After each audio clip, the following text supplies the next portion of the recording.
Welcome to Season 5 of the Art of Teaching podcast. My name is Matthew Green and I'm so grateful that you took the time to listen.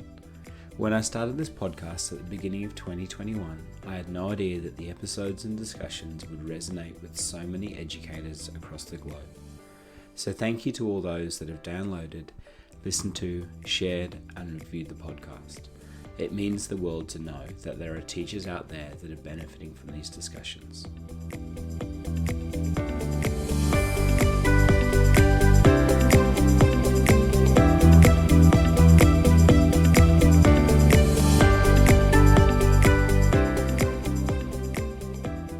Associate Professor Craig Hassed has been working within the Faculty of Medicine at Monash University since 1989. He is also the coordinator of mindfulness programs across the university. He has authored hundreds of papers and has published multiple books. Craig was the founding president of Meditation Australia and is a long-term friend and ambassador of Smiling Mind. In 2019, Craig was awarded the Medal of the Order of Australia, OAM, for his services to medicine. In this interview, we talked about many things, including why mindfulness is our natural state, how we can become more mindful, and how to savor the moment and to start noticing the important things again. It was an incredible privilege to speak with Craig, and I hope that you get as much out of our discussion as I did.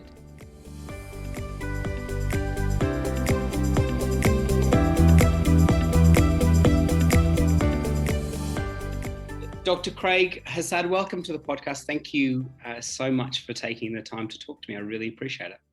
It's good to be with you, Matthew.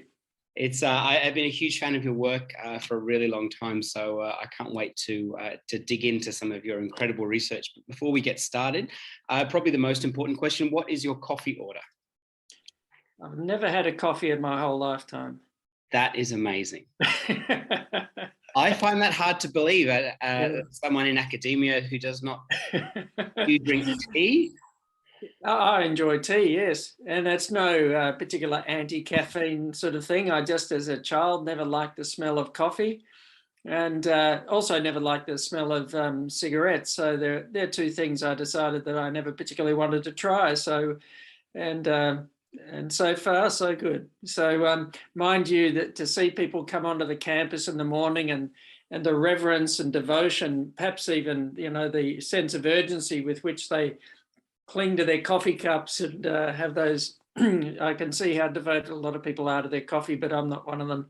So that's fascinating. I've just finished reading a book by Michael Pollan on caffeine, and I am considering abstaining after reading his amazing work. But it's really interesting that you don't drink coffee.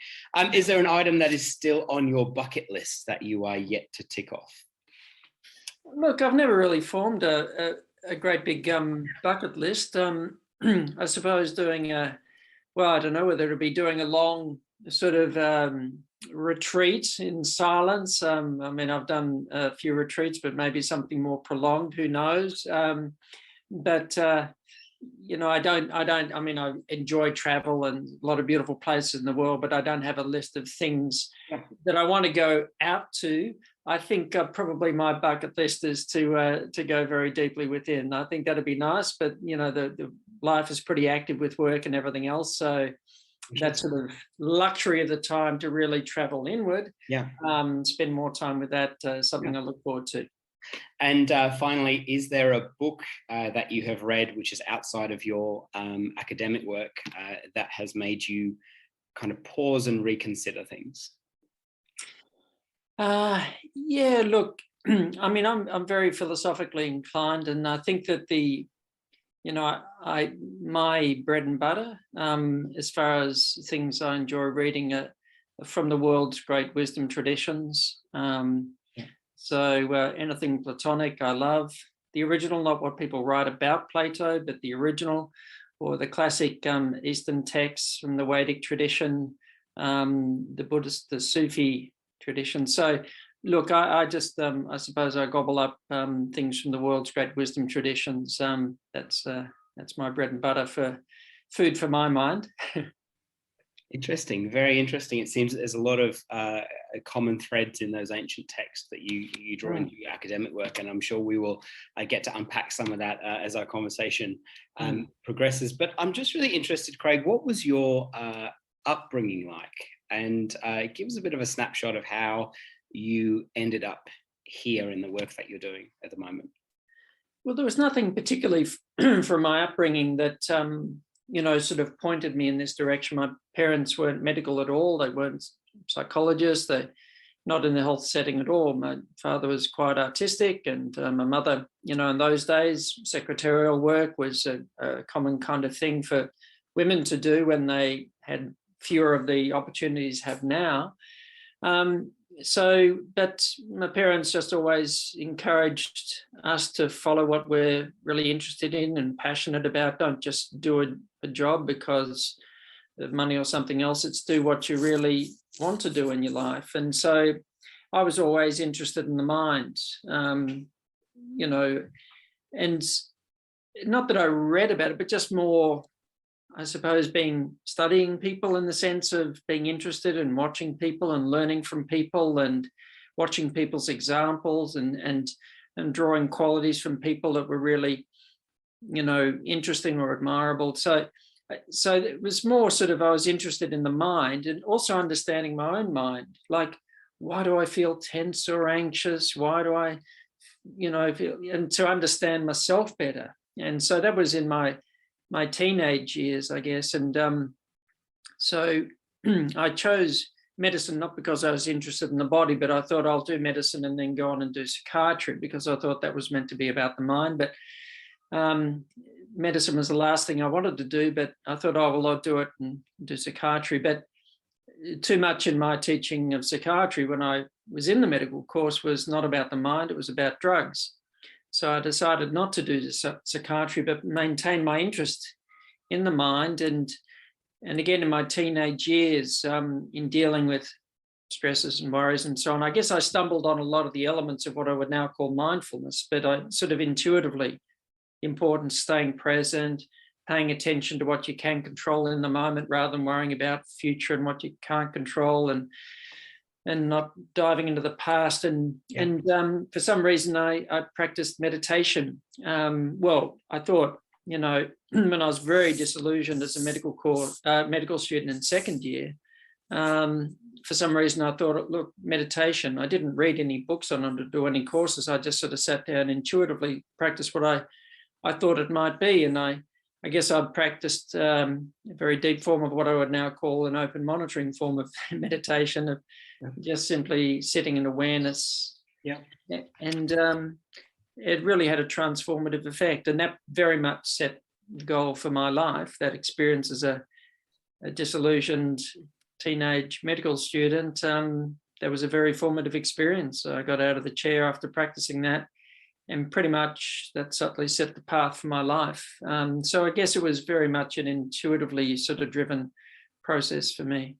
Wow, that's really interesting. I don't think I was thinking about mindfulness when I was in my early 20s and thinking about an academic career. So I find that really interesting that that for you, a lot of these practices were that they weren't necessarily based in any books that you have read. It was more of a personal investigation. And then did you then find research to back up what some of your experiences were, or was it the other way around, or was it just sort of a general curiosity to be a little bit more self-reflective in your own life?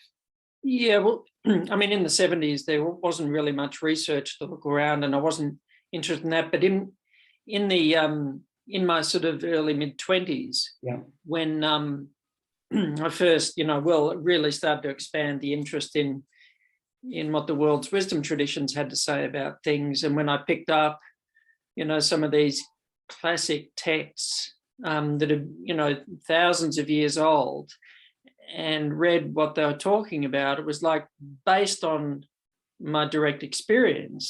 The sense was, I know what they're talking about. Wow. Well, that's all right. So this has been, a topic for inquiry for a long time. So it wasn't kind of, oh, well, that's an interesting idea. It was, yes, what they're describing resonates directly with experience. And so that really, I suppose, drove my interest in pursuing that interest in wisdom, and then looking at, well, what has the science got to say, later on, and then thinking in my career as initially a doctor, working with patients in general practice, and then thinking of medical education. We really need some of this practical or applied wisdom in healthcare, in mental health care, in the world at large. And so I guess I sort of thought, well, it's a bit of a challenge to find some kind of way of applying this and expressing it in a modern language, but based on this emerging field of science, to try and give it, I suppose you'd say, new legs or new applications in the modern world. Wow. And so, the sort of sense of the importance of waking up and being aware, which world's great wisdom traditions have spoken about for a long time. It's, what does this mean when you're a GP in practice and helping patients to deal with stress and anxiety, and how do you help people to cope with pain and adversity, and how do you help people to understand themselves better to make the healthy changes they need to make in their life? So there were so many applications for this very, very ancient knowledge. Wow. And the meditative practices that really reinforced that. So that's sort of the direction the career path went. Wow. It's really interesting because, these days we talk about mindfulness all of the time, and especially in my field in education, and being present and looking after yourself and mental health. Mm-hmm. But sadly, that hasn't always been the case, has it? Do you think it's something which has attracted a renewed focus? Or how has our perspective of what mindfulness has changed over the last 40, 50 years? Yeah, well, it certainly wasn't a thing when I started. It wasn't even a word that was used widely. There was some interest in meditation going back in the 70s, and obviously this is a very ancient practice, but it wasn't really very popular. There were some inroads in the late 60s, 70s with the Beatles and all that kind of stuff. So meditation was kind of there, but it wasn't really very mainstream. Yeah. But I think that as modern life has sort of unfolded, the pace of life, the stresses, the escalation of mental health problems, difficulty coping with adversity, and all sorts of things that are, and increasing a level of distraction that's become enculturated these days. Yeah. And kids growing up with poor mental health and all these sorts of things, that all of a sudden it's like a collective waking up. Whoa, what's happening? And what kinds of really basic solutions do we need to these sort of modern dilemmas that we're confronting? And so I think that it's a kind of a reawakening of these practices and of this wisdom and a lot of it's come under the banner of what's called mindfulness, but it's like an antidote to a modern illness, as it were. And do you think, are you concerned with the direction that the trends are heading, or do you think we are able to reverse some of these trends in terms of our mental health and teaching mindfulness to our children, for example? Well, look, I think that it's getting worse. Look, the negative trends in terms of mental health problems and distraction and so on, I think they've got a little bit of a way to run yet. Yeah. It's like we're trying to turn the Titanic, and it's not like a speedboat that'll spin around and turn direction in no time at all. Society has sort of set this direction for some time, and it's going to take quite a time to change direction. But we really need to. I'm very optimistic, of course. All of these problems have got basic causes. We just need to get back to the basic causes. And of course, we'll address the problem.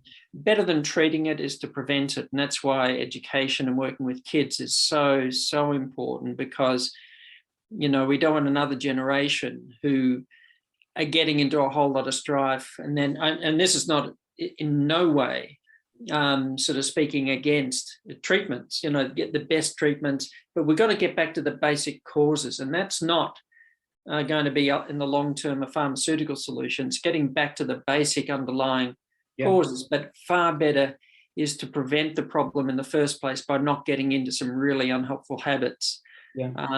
And so that's where education, I think, is really so important. Fantastic.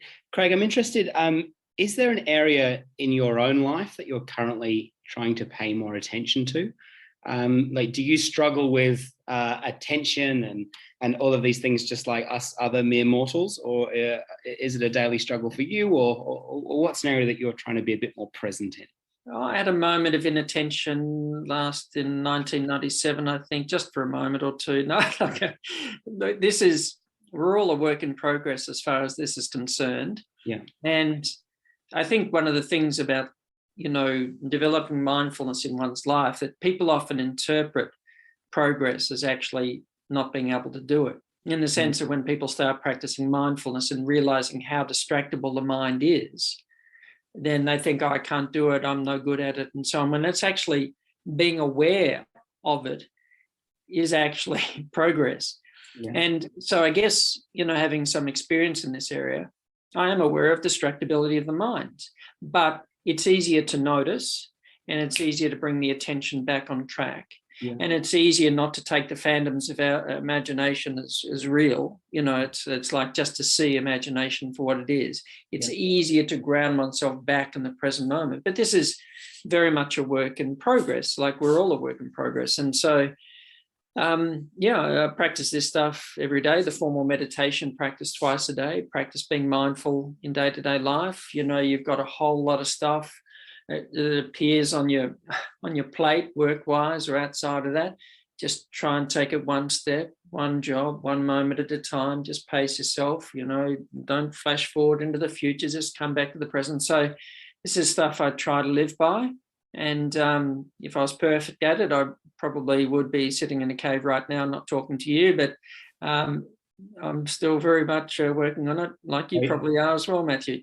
I appreciate that you allowed me to distract you this morning from your cave of meditation. I'm very grateful. But look, actually distracted me from a previous Zoom call that finished a little bit late. Look, it's really interesting to see, because obviously you are so acclaimed in terms of your research and your practice, but to hear that you too find it difficult to switch off and to focus is reassuring, like I said, to the rest of the world.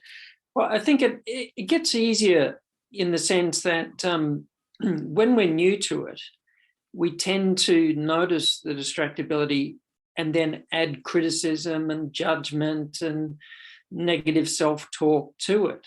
And I think one of the things about being more experienced is that we don't turn it into something more than it needs to be. So it kind of gets a whole lot easier because we stop criticizing what we're noticing. Yeah. We find it easier to be a little bit gentle with ourselves and not so judgmental, etc. Yeah. So I think that, that's the sign of an expert. And look, and with more practice, the mind does distract less often, and it is easier to focus and so on. So there's lots of room for optimism for your listeners. You've got to be optimistic, otherwise I think you're in the wrong profession. So it's good to know. So what are some of these misconceptions of mindfulness? I mean, from my point of view, it was something which, to be honest, wasn't always a central practice to my personal and my professional life, because, to be honest, I just didn't have time for it and I didn't see the value in it. But after being someone who has tried to practice it more on a regular level, more regularly, and also work through programs like Smiling Mind, which I know you're associated with my class, I've seen an incredible value in that practice. But what are some of these misconceptions that people have about mindfulness? What is it? What isn't it? How can we begin to incorporate it into our daily lives? Well, misconceptions, let's start with that. I mean, there are lots and lots of misconceptions. One of the things I say is it's not a relaxation exercise. Now, having said that, a person may well feel a lot more relaxed having practiced it, because relaxation or feeling calmer is a very common side effect of being more mindful. But it's primarily an exercise in awareness. Yeah, it's like we're in a dark room, or a very dimly lit room. And what's the mindfulness practice? Well, it's like going over to the dimmer switch and starting to turn the lights up. And all of a sudden we start to see more of what's in the room. We start to notice more. We notice stuff that's out of place. We notice rubbish heaped up in the corner. we notice things, So it's primarily an exercise in awareness, which is like turning up the lights. Relaxation, if it happens, well and good, enjoy it. But if it doesn't happen, that doesn't mean that we're getting something wrong. So learning to mindfully work with, non-reactively work with the tension or the agitation or the fear or the frustration or some other uncomfortable experience we're having is a very important part of practicing mindfulness. So that's probably the first misconception, is that it's not a relaxation exercise primarily, or it's an exercise in trying to make my mind go blank. It's like, I'm trying to focus on the breathing and these thoughts come into my mind and what's wrong with me and I can't keep these thoughts out and I'm not meant to be having thoughts. And whereas it's really this sort of ability, if thoughts arise, to just stand back from them. I mean, if you're sitting in a cafe having a very nice cup of tea and you're sitting on this little table, outside the cafe, and you're just watching the foot traffic go past up and down the footpath, it's not like you've got to stop all the foot traffic, stop moving, so I can get some peace. It's like, no, you're in a sense just sitting there watching it just passing along the street. Yeah. Maybe there's a lot of people passing, maybe there are very few, but you're just learning to watch the mind, watch the thoughts, but without any particular involvement with them. You're not trying to stop it all. Now, that ability to step back from the thoughts gives you a bit of freedom, a bit of space from them, but it also develops our ability to choose which thoughts to give attention to. Yeah. Because mindfulness teaches us that we can use the mind, but in a whole lot more conscious and focused way. So it's not like trying to stop the mind, but developing this ability to non-attachment to what's going on in the mind, the thoughts, the emotions, but also this ability to discern about what's worth giving attention to and what's not.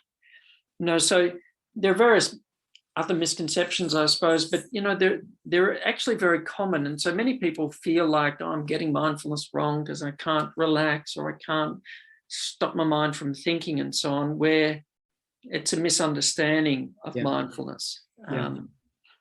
That's it's really interesting, and it takes the pressure off as well, I think, because when I started trying to be more mindful, I think I'd read a book or something. I then it started being about, okay, you got to do 20 minutes, you got to do 25 minutes. And then I thought, hang on a second. Then I started to feel bad because I'm not doing the time I should.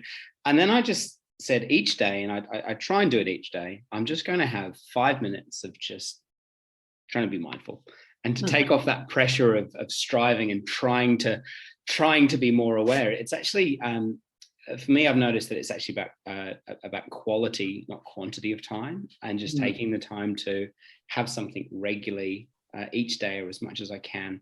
And it really has been transformative. And like I said, in my classroom, we use the Smiling Mind app every single day. And that has been, I think, the single most impacting thing that I have done as a classroom teacher with my students. And I know that you're affiliated with Smiling Mind. Would you mind maybe just telling me a little bit about your experience with that wonderful company and also what you hope to achieve through that?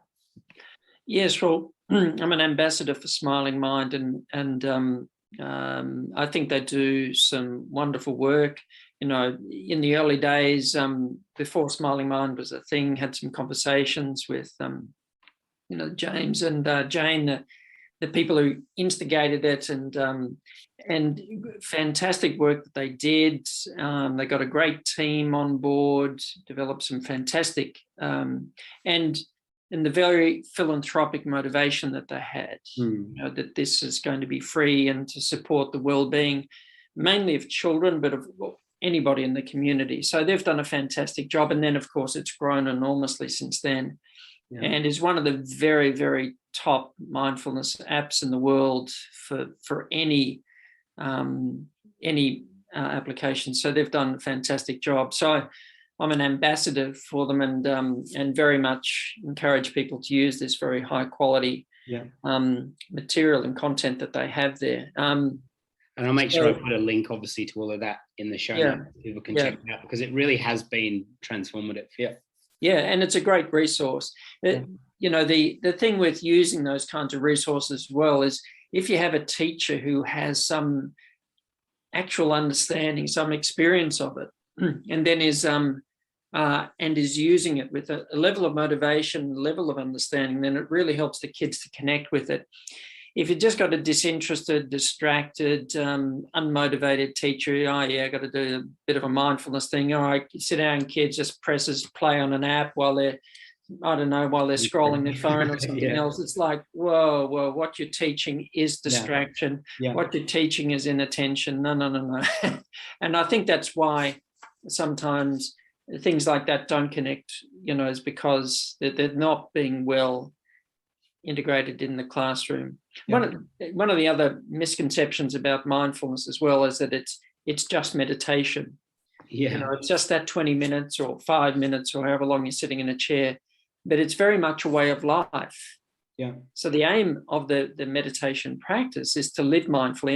And if a teacher can really embody that in the classroom and really be very present with the kids and, you know, really listen when they're speaking, really help the children to manage their attention in the classroom and so on, create a mindful environment, then even when the teacher's not even conscious they're teaching mindfulness by example. And I think that's a really important message for teachers, I think. Wow. Do you think mindfulness is a natural state? Like, are we all born, is it a skill that we have to learn or essentially relearn?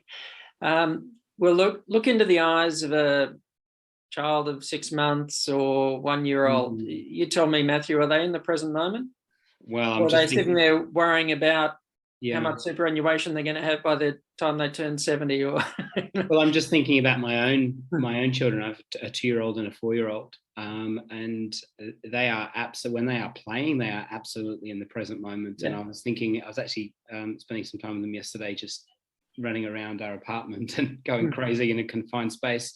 But they absolutely embodied being present. And I think with many things with schooling, it's a case of unlearning a lot of the things that we are taught.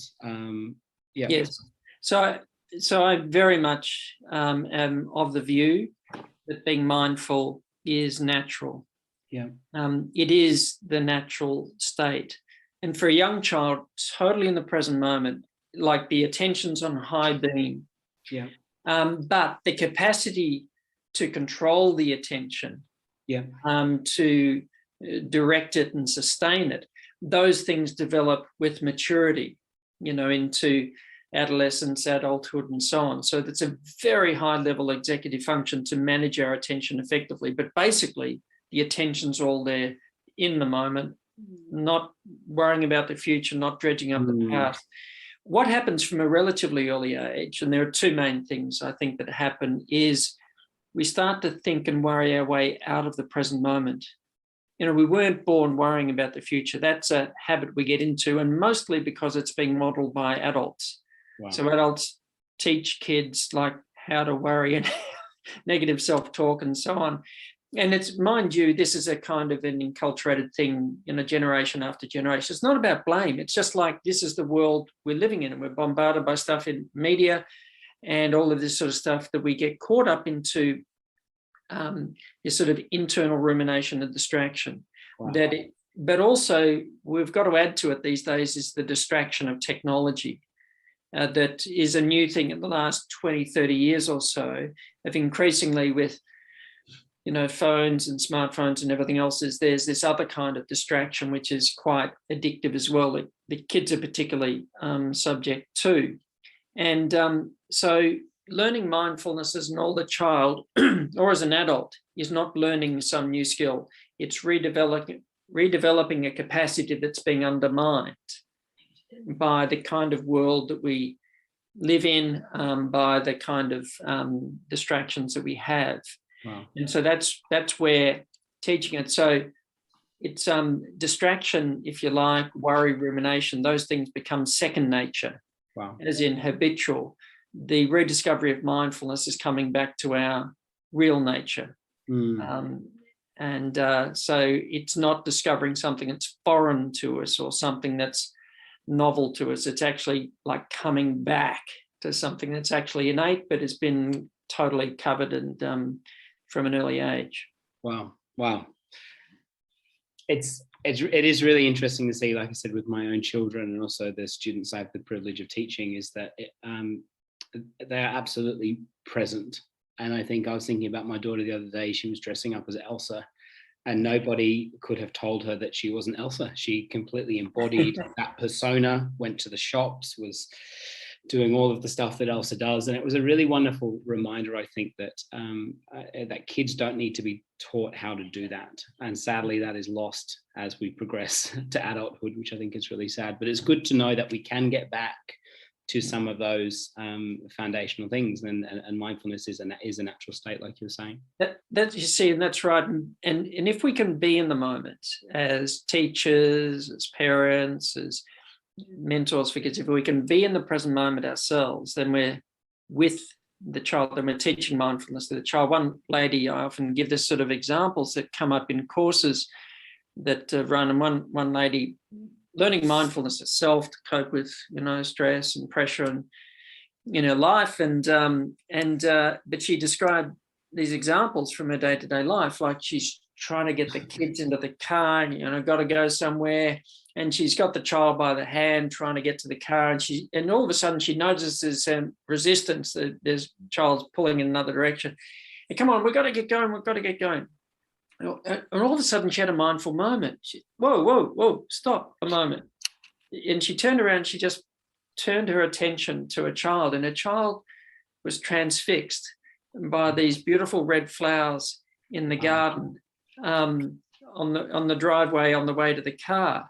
Gosh. And all of a sudden she just went, whoa, stop for a moment. Yeah. She just got down on her haunches, and they looked at these beautiful red flowers together for a moment, just savored this sort of little beautiful moment. And she realized that the child was mindful of what the parent was doing in that situation, with the best intentions in the world, is kind of teaching the child not to savor the moment, not to take in these little experiences of beauty all around that we kind of start missing from early on in life. And so, you said, ambitions for life and so on. I think, for myself, I can get very busy with things to do and so on, and just to forget to savor the moment. Just watering the garden this morning. There's so many beautiful things in flower, and just as you notice you're watering, it's not like, I got to get some water on the garden, it's a hot summer's day. It's like, just enjoy the flowers as you're doing it. Notice this beautiful orb-weaving spider that's there on its web, and it's just a beautiful spider. It's just like, just all these little moments to savor that are just but we've stopped noticing. And children notice those things. And so to help a child to maintain that love of beauty, maintain that connection with the moment, wow. I think is a great gift that an adult can give to a child.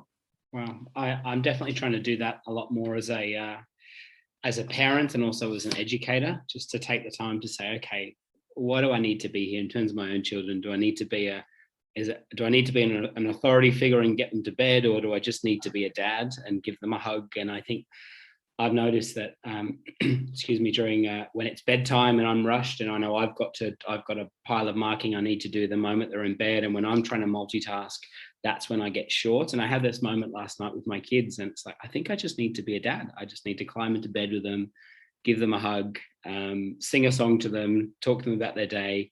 And I think I'm trying a lot harder just to be a bit more present and just to acknowledge, what do I need to do now? And when I'm tired, when I'm cranky, when I'm sick, you kind of make poor decisions, So I'm trying to be a bit more self-aware. And I think this practice of mindfulness has really helped, just to slow down, think about what we just allow the thoughts to come and go, and not try and be somewhere or do something, because life is pretty stressful.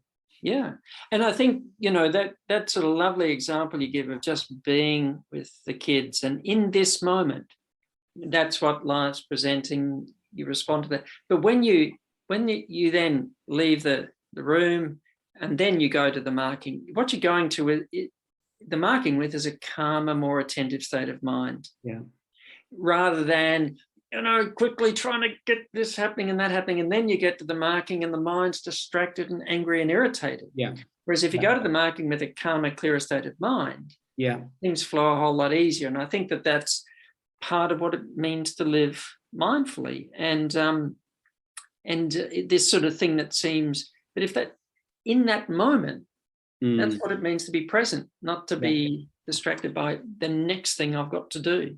I was really interested to read Christine Rosson's work, and she was, you reference her quite a bit, and she talks about the myth of multitasking. And one of the studies which really stood out to me is it said that, when I quote her, workers distracted by email and phone calls suffer a fall in IQ more than twice that found in marijuana smokers. And that is, that's terrifying. And I think for many years I thought that I could do the marking, put the kids to bed, I could do the vacuuming, I could be a great husband, and now I'm realizing, like, I need to do one thing well and move on to the next thing. I can't be doing 50 different things. And that, I read that quote, and I just sort of sat there and went, oh my goodness, is that a common finding? Are we able to multitask? Are we or am I just particularly poor at it? It's no, don't feel bad about this at all, Matthew. This is awful. One of the modern myths. Yeah. And perhaps before we go any further, we should define what we mean. Yes. Or at least I'll say what I mean by complex multitasking. If you're trying to do two complex things at the same time, then that's complex multitasking. Wow. If you're doing one complex thing, you do that, then you move to the next complex thing, you do that, then that's not complex multitasking. You're just doing one thing and then moving on to the next. But you're trying to drive that car and talk on the phone at the same time, that's complex multitasking. So you're more than 4 times as likely to have a motor vehicle accident if doing that, for example. So it affects trying to do multiple complex things at the same time, like a teacher who's trying to listen to 3 different kids that are trying to talk to the teacher at the same time. Yep. Right? Yeah. You got to manage the inputs. One child at a time. No, you first. No, I'll be with you in a moment. You first. Now, what did you want to say? And give that child proper attention. Respond. Good. Now, you're next. What did you want to? So to manage the attention, engage with one thing at a time. But there's this modern myth that we both can and should complex multitask, and it's a complete and utter furphy. So we increase the mental load, we increase errors, we impair our memory, we impair our decision making, activate the whole stress response that's required for fighting tigers and lions and that kind of thing is activated and grinding away in the background. We impair our communication, our emotional intelligence. There is nothing good that comes of it because it's not consistent with how the human brain works. And if kids tell you, oh, yeah, well, you just weren't brought up with it, and I can stream my favorite shows at the same time as I'm studying, at the same time as I'm eating, at the same time as I'm on Facebook, and you just can't do it. It's like the kid is fooling themselves and they are trashing their ability to pay attention. And it's a terrible habit. It costs us an enormous amount in terms of time and errors and accidents and productivity and everything else. And all we get in return is stress. And that's why when, say, teaching mindfulness to students or to teachers or to anybody working in, to doctors, is to do experiments in complex multitasking. And if you want to take it further, you actually get an objective measure of performance while multitasking compared to performance when not multitasking. One of the kinds of experiments we do to teach people what's actually going on is to say, all right, well, look, I'm going to give you a little 2-minute talk on a topic. And at the same time as I'm giving you this talk on the topic, I would like you to answer as many emails as you can on your smartphone. All right. So I want you to continuously answer emails on your smartphone at the same time as I'm giving you this talk on this topic. And then I'm going to give you a little 5-question test on what you heard at the end. And we'll see how you go. Oh, dear. I can see where this is going. I've done this. I mean, I think that I am the one person in life that is able to pull this off, and I sadly sorry to interrupt. Well, and look, the average is about 1.5 correct out of 5. That's the kind of average. Then I say, right, I'm going to give you a little 2-minute talk on a topic, a different topic. And but just give me your full and undivided attention. Then I'll give you a little 5-question test on that. And people will get 4.5 out of 5 correct. When I'm talking to students, I say, well, you've just gone from an abject fail to a high distinction. Which do you want to do when you're trying to study at home? And it's like, oh, I didn't realize, I thought I was paying attention to both things, but I didn't realize I'm trying to do the email. And all of a sudden I'm not hearing what you're saying. All of a sudden I listen to what you're saying and I'm not paying attention to what's on my smartphone. I didn't realize my attention was flicking back and forward. And I didn't realize that all of a sudden I forget what was said a moment ago. And it's like, well, you're getting a look at what's actually going on. Wow. And look, I'm sure the people that are listening to this podcast have all done that. And it's really confronting, because I think that we all think we are the exception to the rule, but sadly we're not. It would be amiss of me not to talk about some of your amazing work and also terrifying findings with stress. Does stress really have an impact on us, on our health, on our physical health? I'm looking at some of the work that you have that you reference called the allostatic load, talking about the damage that it actually does to our body. Is it really as serious as you suggest?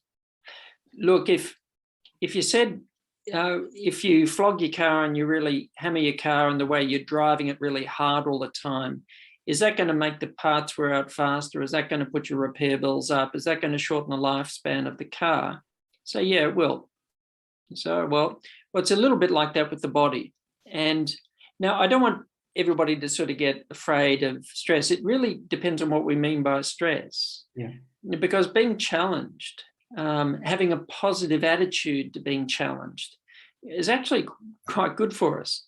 Yeah. But the kind of stress that is so unhelpful is the kind of stuff where we're, say, fighting with the phantoms of our imagination. Yeah. You wake up in the morning, nothing's even happened yet, but the mind floods with 1,000 things I've got to do, and what if this happens, and will I get to this, and what if I don't, what will somebody else say? And all of a sudden, we haven't even put our feet to the ground, and we've already got 1,000 stressors in our head. And so this kind of internally generated stress, where we're taking the imagination to be real and we're totally lost touch with present moment reality, is the kind of stress that causes this allostatic load, this unnecessary activation of the stress response. And the stress response is fantastic. It's the fight or flight response, because when you're trying to wrestle, a tiger, or run away from a killer wombat or something, when you're on a bushwalk, or, that fight or flight could be the difference between life and death. But when those stressors are imaginary, and that's 99.9% of the stressors, then that's creating a wear and tear, and it accelerates the aging, even down to the DNA of our cells. Wow. So learning to be mindful, come back to the present moment. All of a sudden you realize you're just jiggling a tea bag and a teacup. Wow.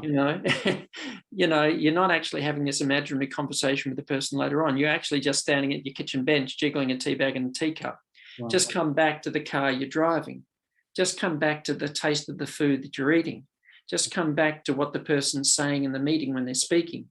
When you do that, then we switch off the unnecessary activation of that stress response. So all those negative effects are reversible. But we have to learn we've got to, this is turning up the lights. We've got to see what we're doing unconsciously to ourselves. Unconscious is just like the dark room. Wow. Conscious just means you've turned on the lights, and what was there is still there, but all of a sudden we're seeing it. Oh, wait a sec, look at what my imagination's doing. I've had an argument with that person 1,000 times before I've even seen them in the meeting. I've gotten outraged at all the things that this person said to me, but they haven't actually said anything of that to me, because it's all just been happening in my imagination. Wow, look at what I'm doing to myself. Wow. Or I've replayed that past stressor 1,000 times in my mind and wished that it was different. And I've taken one stressor and I've turned it into 1,000. Wow. Isn't that incredible what I'm doing internally all the time? I wonder what would happen if I came back to present moment reality. Wow. I definitely do that. Like I worry about all these things, and the vast majority of them never happen, which is just a real wasted amount of energy. And I think learning that skill of being able to come back to the present and say, okay, let's not make this in a mountain into a molehill into a mountain, sorry. And what are the facts here? And even like I found the work of Elizabeth Blackburn so interesting, because she talks about like the actual impact that it can have on our DNA. And I always thought stress was kind of out here, but the impact that it can have on our body. And she even says we can be a decade older by middle age if we have increased levels of anger and hostility. That's terrifying. Yes, that's right. She won the Nobel Prize medicine in 2009 for being part of the team that discovered telomeres. Yeah. And I won't go into all the genetics of it, but these are like the genetic markers of our biological age. And, you know, how long or short the telomeres are is kind of a pretty good measure of how fast we're aging. The shorter the telomeres, the older we are. And but the acceleration of the shortening of those telomeres happens with a whole range of psychological factors, not only psychological stress, but also anger and hostility and so on, as well as unhealthy lifestyle and poor sleep, etc.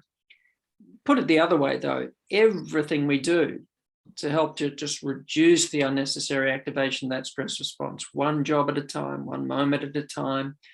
Don't get lost in the figments of our imagination, etc. Come back to reality, deal with things on their merits, etc. But also exercise well, you know, eat a good diet, all those kinds of things slow down the aging process, right down to the DNA of the cells. Because people think, oh, stress, it just affects a little bit of tension on my shoulders and a little bit around my jaw and so on. It's going down to the DNA of the cells. And I can remember as a teenager, I was saying before about, you know, noticing these things for myself. And I can remember when I used to do quite a lot of competitive swimming in my teenage years. And in the lead up to big swimming meets, I would often get very nervous and, you know, the heart going, you know, feeling tense. And one day I had this sort of moment of waking up and seeing what was going on, getting, you know, anxious about this swimming meet in a couple of weeks' time. And all of a sudden I realized that I was totally in my imagination about what's going to happen in a couple of weeks from now, and imagining myself standing on the starting blocks and all of a sudden I realized I was in a dream world. And I took that dream world to be real. And that's what all of this activation, this stress response in the body was about. And the body felt awful. And I didn't have the language for it, but all I knew is that that's not right. That's not good for the body. Now I can talk to you about the biology of it and so on, but intuitively, that is not good for the body. But as soon as I came back to the present moment and realized I was sitting on a very comfortable chair with a lemon-scented gum tree just outside the French doors in our old house that I was living at, with a wattle bird singing in the gum tree, and all of a sudden, as I came back to the present moment, it was Saturday morning and dappled sun, I realized I'm in a really lovely spot. And as soon as I came back to the present moment, that stress response switched itself off. Wow. I thought, that feels right. And I kind of realized that I was in a dream world and need to just be more in the moment. And that was the solution to a lot of the anxiety that was being felt. So these things we can explore. We've got our internal barometer. The research can tell us one thing from the outside, but we've got that internal barometer to actually notice this for ourselves, to take our own internal temperature, if you like, and learn to work with this in a sort of more mindful way in our day-to-day life. Yeah, it's so interesting, and I really like how you took you take your own personal experience from as a teenager, obviously ongoing, and really saw that the science and the data backed up what you were feeling. And I think that's really, it makes it much more meaningful, I think, because you had your personal experience and also your more objective academic career, if you like. Just in closing, and I want to be respectful of your time, and thank you for being so present and so engaging with me this morning. But it would be amiss of me not to quickly ask you about the ongoing COVID-19 pandemic, and I just want to get your thoughts on what you think the pandemic has shown us about the importance of mental health more broadly, and also what you think the role of schools are in terms of building this understanding with young people. So it's a two-part question. Yeah. A little bit tricky, sorry. Yeah, look, I think that the pandemic has been, to some extent, a challenge for our physical health, obviously, although, young children, younger adults, the risk is relatively low. So we've got to keep risk in perspective. There's no absolutely, just getting in the car and taking the kids to school is a far greater health risk for the kids than, COVID would be, for example. We've got to keep things in perspective in terms of the health risk. But the response to it, closing down schools and the isolation, homeschooling, the stresses for many families, although it's been a great opportunity for some families to connect more, but the potential challenges and the lack of socialization for kids and so on is obviously going to be a significant potential issue for their children's emotional and social development. And so a lot of care has got to go into that. We want to, we don't want to ignore the realities of the whole COVID situation, but we don't want to teach children to panic or get overly scared about it, but to take appropriate measures that, health measures and hygiene measures and so on. But we don't want to teach the children to panic or to teach the children to be anxious about something, but to give something the respect it deserves. Like there's a difference between giving a snake the respect that it deserves rather than getting afraid of the snake and so on. We don't want to teach fear, but we want to teach appropriate respect and to respond appropriately to something that's a potential threat. But so I think that there's that whole issue, and it'll be interesting to see how that goes, because this is not going to be over at the end of this 12 months or just with a couple of vaccinations. Developmentally for young children, this could have a long future. We need to sort of be conscious of how we help kids to reconnect and integrate. And schools, I think, have got an vitally important role to play. I think the sooner kids can start connecting in schools again and so on, the better it's going to be. And to just really help children to sort of stay grounded, as it were, to teach the kids to come out of this sort of pandemic shutdown. I guess I'm talking as somebody who's been in Melbourne as well, where we've had very long lockdowns, where it's probably hit harder than in other states or some other parts of the world. But it's going to be an interesting time, and I don't think we're towards the end of the game yet. I think we're sort of half time in the COVID sort of pandemic as far as that's concerned. Yeah. Look, Craig, there are so many more questions I have for you. I find your work endlessly fascinating, and as I said, I'm just so grateful that you would take the time to talk with me today, and also to be so present. I'm sure you have lots of other things that you could be doing, but to take a call from me is it's a huge privilege to get to speak to you. And I think just in closing, where can people find out more about your amazing work, and how can they keep up with some of the research that you're doing?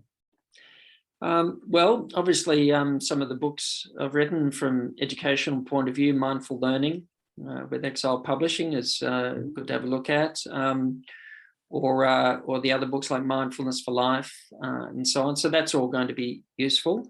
There's a course we developed at Monash University that's on the Future Learn platform. It's a free course called Mindfulness for Wellbeing and Peak Performance. And so that's a free online course that people can do. But if people want to do it and going well, there can be a cost if they want ongoing access to those materials and so on. But there's a follow-up course to that, Maintaining a Mindful Life, again on the Future Learn platform.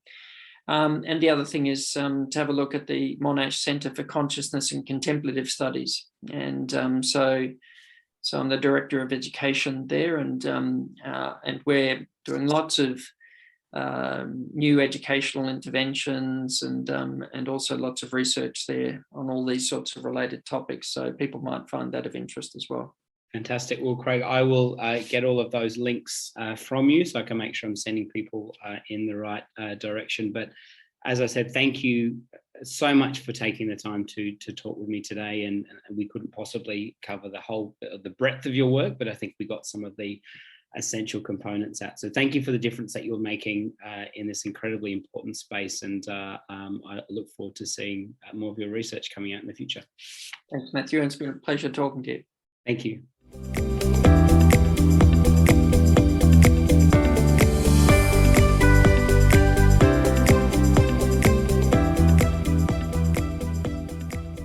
Thank you for taking the time to listen to the Art of Teaching podcast today. I hope that you, like me, got some valuable insights out of our discussion. For show notes, please visit theartofteachingpodcast.com. I've one favour to ask. If you could please head to the iTunes page of the podcast and rate and review the episode. This would really help to get the interviews and resources to as many people as possible. Also, I've created a private Facebook group so that we can continue the discussion after each episode. The link is in the show notes. Thank you again for listening, and until next time.